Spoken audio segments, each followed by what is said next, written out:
તમારું નામ શું છે? જતીન કુમાર દશરથભાઈ સોલંકી. તો તમને શું તકલીફ થતી હતી? મને એકચ્યુઅલી આજથી 10 વર્ષ પહેલાં ચાલવામાં બહુ તકલીફ હતી. મેં 6 મંથ તો પેઇન સહન કર્યું, પણ પછી ફાઇનલી મેં 3 ડૉક્ટર્સોના જોડે બતાવ્યું.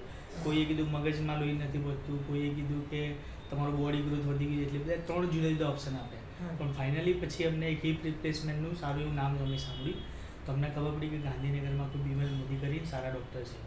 તો એ ડૉક્ટર્સનો અમે કોન્ટેક્ટ વાયા ફેનિલ સાતરી જે હતા એમના જોડેથી અમે કોન્ટેક્ટ લીધો અને એમને પછી અમને પ્રોપર ગાઈડ કર્યું. ત્યારે એકચ્યુઅલી અમને ખબર પડી કે અમારો જે બોલ છે એ હિપ રિપ્લેસ છે, ઇન શોર્ટ એ ખરાબ થઈ ગઈ છે. તો એમને એ કીધું કે તમે આ જ વસ્તુ આફ્ટર મેરેજ બી તમારે 5 વર્ષે કરવો પડશે, બેટર છે કે હવે જાણી ગયા છે તો આપણે કરી નાખીએ.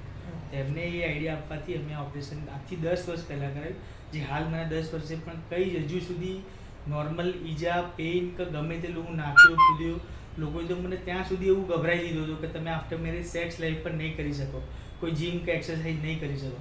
આજે હું તમારી સમક્ષ જ ઊભું છું. બધું જ કાર્ય જે રૂટીન કોમન મેન કરે એ બધા જ કાર્યો હું હાલ કોઈ પણ પ્રોબ્લેમ વગર ફેસ કરી શકું છું.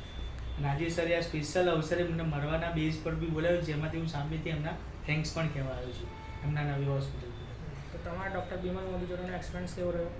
બહુ જ સરસ. ઇવન હું એકલો નહીં, બિમલ મોદી સાહેબ જોડે કોઈ પણ અનાદર વ્યક્તિ બી આવશે તો બી એમનો રેફરન્સ મારા જેવો સારો જ રહેશે, કેમ કે એમને એ સમયે ગાંધીનગરમાં લોકો ભગવાન તરીકે એમને ગણતા હતા, જે મેં રિયલ ફેસ અનુભવ કરી ચૂક્યો છું. કે હું જ્યારે ફર્સ્ટ ટાઈમ એમને મળવા માટે અમે ગયા હતા ફાઇલ લઈને સામાન્ય, તો 150 વ્યક્તિ એક સાથે દોડતા એમની પાછળ ગયા. એ દિવસે ખબર પડી કે એવું કોઈ ડૉક્ટર છે કે જેના લીધે લોકો એમને ખૂબ પ્રેમ કરે છે અને કામ પણ એટલું પરફેક્શન સાથે કરે.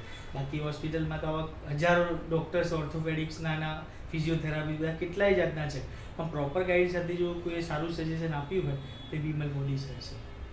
આજે હું 10 વર્ષથી બી એમના કોન્ટેક્ટમાં છું જ. બાકી આજે 10 વર્ષે લોકો એક ઓપરેશન કર્યા પછી બીજા ઓપરેશનમાં કોઈ યાદ પણ નથી રાખતું, પણ એ સર એવરી બર્થડે મને બી વિશ કરતા હોય છે. હું એમને એવરી બર્થડે અથવા કંઈ સારી પોઝિશન હોય કે કંઈ પણ અચીવમેન્ટ હોય તો એવરી ડે એમને યાદ કરું છું.